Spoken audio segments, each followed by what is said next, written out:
Mister Naresh Kumar from Palwal Haryana.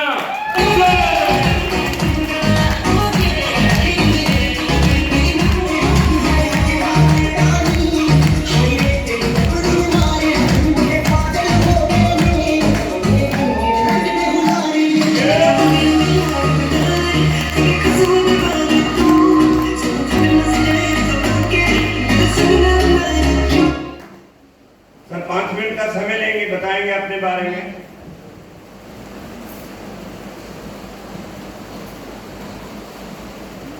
Yes, सम्मान करेंगे, जोरदार तालियां।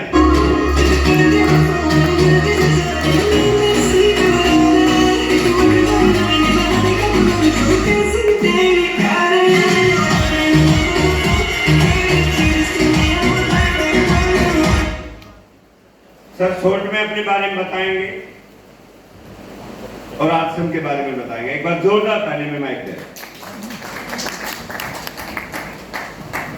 जय आरसीएम, जय आरसीएम भारत, जय आरसीएम इंडिया। भरतपुर में है क्या? भरतपुर में है क्या? तो एक बार गुरुदेव के लिए कैसी जोरदार ताली हो सकती है?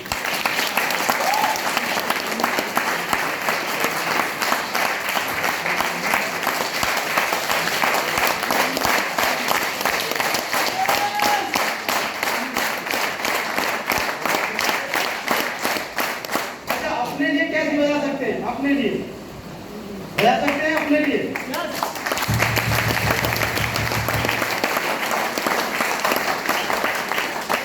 तालियों को बजाने के राज आपको बताता हूँ। अच्छा, कौन चाहता कि मैं खुश रहूं, एंजॉय, मस्ती, मेरी जिंदगी में रंग भर जाए? Hello, yes. अभी बहुत सारे साथी आए थे आपके बीच में, स्टार वर्ल्ड की। यस और नो? यस। आप उनकी शादी में तो नहीं गए, पर खुश कौन कौन हुआ खुश?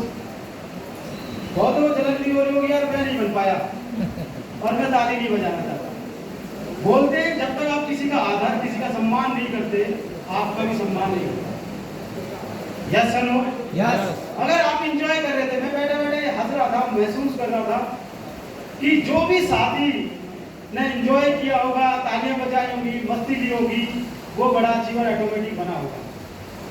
और इस तालियों के ऊपर छोटी सी एक बात बताना चाहता हूँ आपको।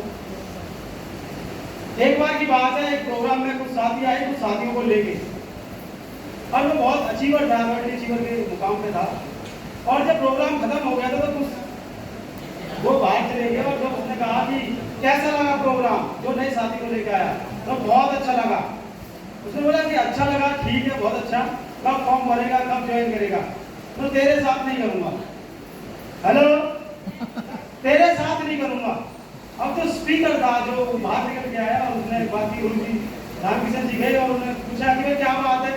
तो सर, मैं इसको लेकर आया, मैंने इसकी टिकट भी दी, सब कुछ दिया, इसको आरसीएम भी समझ में आया, और इसने कहा कि मैं तेरे साथ ज्वाइन नहीं करूंगा। तो उसने कहा ऐसी क्या बात हुई? तो उन्होंने बोला कि सब लोग जितने भी थे वो एंजॉय कर रहे थे, मस्ती ले रहे थे, ताली बजा रहे थे, मगर इस कल मुंह पे ताली नहीं बजाई पाई, तो ये मुझे रॉयल्टी में लेके कहां लेके जाएगा? कहने का मतलब क्या है? आपका जब ऑरा बंदर होता है, जब आपकी बॉडी होती है, वो आपके एक्साइटमेंट से जिंदा रहती है।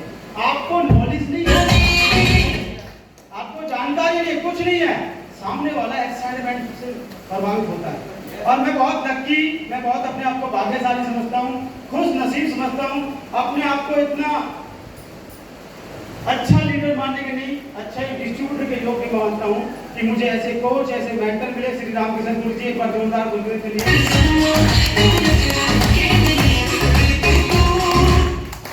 मुझे एक किताब मिली जिसका नाम है 21वीं सदी का व्यवसाय, रॉबर्ट कियोसाकी की राइटर है वो। और उस राइटर ने एक बात कही कि इसमें स्टार्टिंग में नॉलेज, जानकारी नहीं होती, आपके एक्साइटमेंट, आपके पागलपन से बिजनेस चलता है। आपके अंदर जोश जुनून होना चाहिए जब आप इस बिजनेस को कर पाते हैं। बहुत बार क्या होता है कि हम खुश नहीं होते, हमें एंजॉय नहीं आता, मस्ती नहीं आती। शादी में गए आप? यस। शादियों में गए हैं? यस। यस लोग? यस। आप उस बंदे से शादी में बात करते हैं जो रोता रहता है, यार आपको दूध का बिल नहीं भरा, आपके बच्चों की फीस नहीं भरी, अब ये नहीं हुआ, उससे कहते हैं तू यार घर की बात घर छोड़ दे, यहाँ एंजॉय लेने के लिए आया, मस्ती लेके आया, उसके साथ बात करते हो, जो चुटकुले सुनाता है, जो आपको अच्छी अच्छी बातें सुनाता है, आप उससे दोस्ती करते हो। Yes sir no? अगर आरसीएम में आए हो ना तो आप भी मस्ती लीजिए, एंजॉय लीजिए और तालियां बजाइए। और आपको बता रहा हूँ अगर ताली बजाई तो आपको बहुत सारी बीमारी गायब हो सकती है।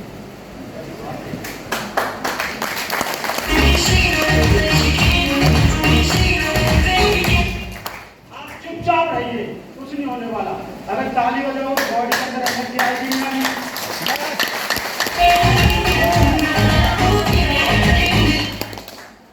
मैंने एक चीज नोट करा कि आरसीएम में स्टार्टिंग में किसी को प्लान देना नहीं आता, कुछ नहीं आता, पर जब आरसीएम ज्वाइन करते थे तो बोले क्या कहते थे, बहुत अच्छी कंपनी है, शानदार है, बहुत पावरफुल है। और मैं टेबल बजाता था, इतनी बढ़िया कंपनी है कि पावरफुल है, आप भी कामयाब हो सकते हो और मैं भी हो सकता हूँ। इसी से फॉर्म पड़ जाता था, प्लान देना नहीं आता था।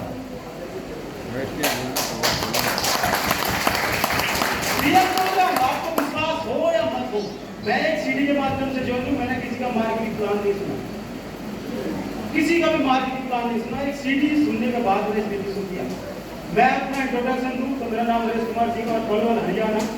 आरसीएम बिजनेस से पहले क्रैकर्स की फैक्ट्री रही, लाखों रुपए उस बिजनेस से कमाते थे, लाखों, 1000-2000 की बात नहीं कर रहा, 150 लेबर होगी तो लाखों रुपए तो कमाते होंगे ना।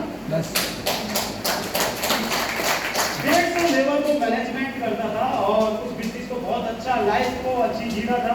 और पैसा ही तो चाहिए जिंदगी में, कुछ मतलब नहीं है, पैसा ही तो चाहिए, ये सबसे बड़ी बात होती है। ऑलरेडी पहले से ही गाड़ी मेंटेन करते थे, सब कुछ। और मैं ये चीज सोच रहा था कि यार अपने पास समय नहीं है। मेरी जो वर्किंग थी सुबह 6 से रात को 12 बजे, ये मेरी लाइफ स्टाइल थी। 12 साल में उस बिजनेस को किया और 12 साल में एक जगह कहीं नहीं घूमने गया, ना एंजॉय लेने गया, पैसा खूब कमाया। और ये बिजनेस मुझे एक बार रंजीत सर और हेमंत शर्मा जी की जोरदार तालियां हो सकती हैं। और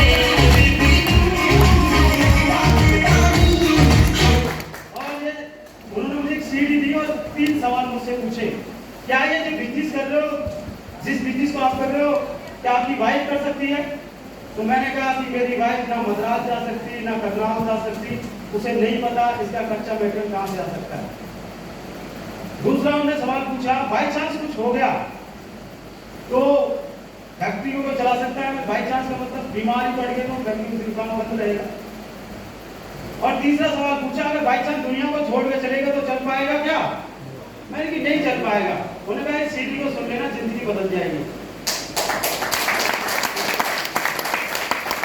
और 9 दिन तक मुझे फोन किया, 9 दिन तक फॉलो किया सबने कि सीडी सुनी नहीं सुनी। मैं 9वें दिन ये सोचा कि ये पूछेगा जरूर सीडी सुनी, आज सुन ले भाई। और मुझे आज भी याद है कि 4:15 बजे मैंने सीडी सुनी और सुनने के बाद 15 मिनट बाद डिसीजन लिया कि इस बिजनेस को करना चाहिए। और मैं आपको बताऊं कि उस टाइम मैंने अपनी आईडी नहीं, पूरी फैमिली 9 आईडी डाली। मैं तो खुद टेक्निकल बना और मेरे घर में 3 टेक्निकल और करोड़ों का बिजनेस चलता है। तो कहने का पर्पस क्या है, मैं आपसे क्या कहना चाहता हूं, जब समझ में आ जाए तो उसी टाइम डिसीजन लेना चाहिए। अगर आप उसी टाइम डिसीजन नहीं लेते तो क्या हो सकता है? एक छोटा सा एग्जांपल है, आप समझ में आएगा। एक बार की बात है, एक भविष्यवाणी हुई और बात की जाए तो पेड़ के ऊपर तो बंदरिया बैठे थे और भविष्यवाणी हुई कि ये कि अगर जो स्त्री हो, जो नारी होगी वो राजकुमारी बन जाएगी और जो जेंट्स होगा वो राजकुमार बन जाएगा। और उस भविष्यवाणी को सुनने के बाद जो लेडीज थी, मतलब जो नारी थी, जो बंदरिया थी, वो उसमें कूद गई और कूदने के बाद तुरंत निकली तो राजकुमारी निकली। बंदर उसको देख के कूदा। बंदर ने कहा कि यार कूद जाओ, जब ये बन सकती तो मैं भी बन सकता हूँ। तो क्या हुआ, वो बंदर की बंदर रहा। उन दोनों ने बात करी कि यार आप बताओ कि आप कूदी तो आप राजकुमारी बन गई। मैं एक बात बताओ, बंदर बंदरिया हम दोनों हैं, ऊपर से भविष्यवाणी हो रही है कि इस नदी में अगर डुबकी लगा दोगे तो राजकुमारी बन जाओगे और जो बंदर है वो राजकुमार बन जाएगा। एक बात कहो, बंदरिया तो मैं पहले भी थी, चेक कर ले जाए, डुबकी लगाने से अगर राजकुमारी बन सकते तो बन जाना चाहिए। समझ में आया नहीं? तो बहुत सारे लोग हैं, सेमिनार में आएंगे, बहुत सारे लोग कुछ ना कुछ बता के जाएंगे और हम डिसीजन लेके जाते कि मुझे करना चाहिए। डिसीजन लेके जाते, वो बंदर की बंदर ही रहते हैं। बंदर में तो कोई पहचान नहीं, कोई नाम नहीं, कोई शोहरत नहीं। मैं भी एक प्रोग्राम में गया और जाने के बाद एक ऑटो ड्राइवर ने मुझे स्टार्ट किया और वो कहेगा कि रॉयल्टी अचीवर, ताली बजे थे रॉयल्टी अचीवर के लिए। ऐसे पीछे बैठा था तो सर बैठे कुर्सी पे और मैं भी कह रहा था यार कि हम लोग पागल हो गए, ताली बजा रहे, पता नहीं क्या अटपटी सी बात है, कोई बिजनेस में ताली बजाता है। मुझे बोला गया बिजनेस मीटिंग है, तो ऑलरेडी बिजनेस कर रहा था, तो बिजनेस मीटिंग में कोई ताली नहीं बजाता था, आइडिया पे बात करते हैं, चर्चा करते हैं किसी चीज पे। और जब रॉयल्टी अचीवर गया उसने अपनी स्टोरी सुनाई और कहा कि मुझे 4.5 लाख रुपए आता है और मैं पढ़ा लिखा कुछ नहीं हूँ, अंगूठा छाप हूँ, मैंने गाल पे तमाचे मारा यार, इसके लिए हजारों लोग ताली बजाते हैं और एक फैक्ट्री का मालिक है, मुझे कोई पूछ भी नहीं रहा। और आज के डिसीजन लिया कि यार काम करना चाहिए। और इस बिजनेस से मुझे जो इनकम आई, अगर बात की जाए, मैं पहला चेक मेरा इस बिजनेस से 571 रुपये आया। मैं ज्यादा खुश नहीं था इस चीज को लेके, यार 571 रुपये, खुश क्यों नहीं था वो पूछिए, थोड़ी तेज पूछिए, क्यों नहीं खुश था? क्योंकि नीचे वाले को 3200 रुपये आ गया चेक आ गया।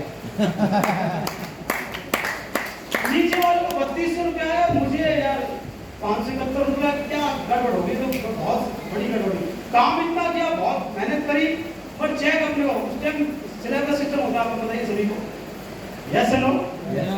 और नीचे वाले को 3200 रुपये, अपने को 571 रुपये, संतुष्ट नहीं हुआ। यानी पैसा ज्यादा कैसे आएगा ये बताइए। जो काम करना पड़ेगा, क्या काम करना पड़ेगा, लोगों को ज्वाइन कराना पड़ेगा। हेलो, यस, और लोगों को ज्वाइन किया, फिर 11,000 रुपये आया। लोगों को ज्वाइन किया, मेरा रॉयल्टी का चेक आया, मैं 9 महीने में रॉयल्टी अचीवर बना और 9 महीने में रॉयल्टी अचीवर बना तो 26,000 रुपये का चेक आया। मैं 2.5 साल में टेक्निकल बना तो मुझे 51,000 का चेक आया। और जैसे ये प्रक्रिया चलती रही, स्पीड बरकरार दौड़ रही थी, फिर मुझे 1,01,000 रुपये का चेक आया। और अगर बात की जाए तो 1,40,000 रुपये का चेक आया और हाईएस्ट चेक मुझे बिजली से 1,81,000 रुपये आया। और टोटल इनकम की बात करें तो 1,14,50,000 रुपये कमा लिए। अब एक चीज बताओ कि सामान तो पहले नहीं खा रहा था।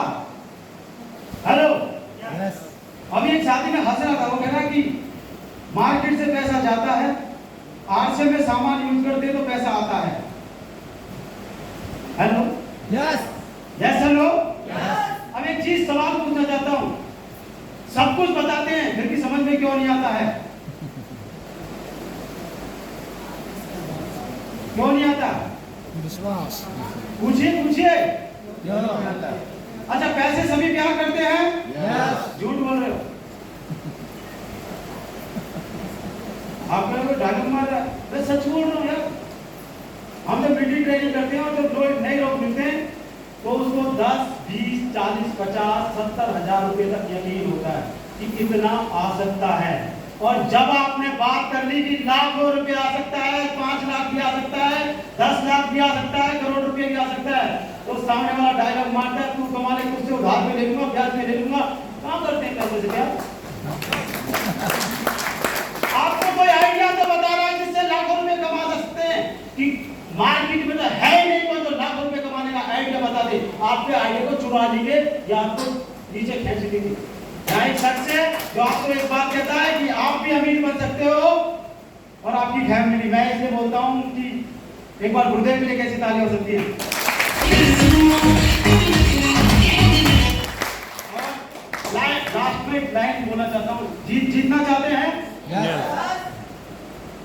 आवाज नहीं आ रही। जीतना चाहते हैं? तो जिंदगी में एक कोच बना लेना। हेलो, यस, जिंदगी में एक कोच बना लेना। क्यों बना लेना, मैं आपको जानकारी दे रहा हूँ। आपने अपने माँ बाप, सबसे पहले हमारे गुरु बोलते हैं हमारे माँ बाप, और हमारे शादी के बाद वो एक लाइन बोलते थे, शादी कर दिया तू जान तेरा काम जान। Yes no? और दूसरा होता है हमारा टीचर जो हमें पढ़ाता है, वो भी कहता है मैंने बीकॉम, बीएससी, बीएड जो भी तुझे डिग्री कराई करा दिया, तू जान मार्केट में तेरा काम जान। और उसके बाद हमारा कोई प्रोफेशनल होता है, जैसे हम एडवोकेट हो या कोई हमारा डॉक्टर हो, प्रोफेशनल हम कोई जॉब करते हैं या कोई प्रोफेशनल हमारा कोच होता है, वो हमें सिखा देता है और उसके बाद हमें फील्ड में रहता है, उसके बाद वो भी छोड़ देता है। और आरसीएम के कोच की खूबी बताऊं, आरसीएम का कोच, आरसीएम का मेंटर, आरसीएम का गुरु एक बात कहता है तेरे साथ भी, तेरे जिंदगी के जाने के बाद तेरी औलाद के साथ भी, तेरे सपने भी पूरे कराऊंगा, तेरी औलाद के सपने पूरे कराऊंगा। और इसलिए मैं कहता हूं, अगर कोच है जिंदगी में बेहतरीन, अगर लाइफ में कोई अच्छा गुरु मिल जाए तो इसे बोलता हूँ लाइफ कोच अगर है तो आज से उनका गुरु है। और उसको अगर आपने शिद्दत से, अपनी आत्मा से सिर झुका के अपने आप को अनकंडीशनल समर्पित कर दिया, मैं क्या बोल रहा हूँ, अनकंडीशनल समर्पित कर दिया, तो आपकी सारी जिम्मेदारी उसके ऊपर हो जाती है। और वो ये कहता है कि तुझे भी डायमंड बना के रहूंगा हर हालत में, अगर मैंने बात करी। तो बहुत बहुत धन्यवाद, नमस्कार, थैंक यू। जोरदार ताली बजाइए।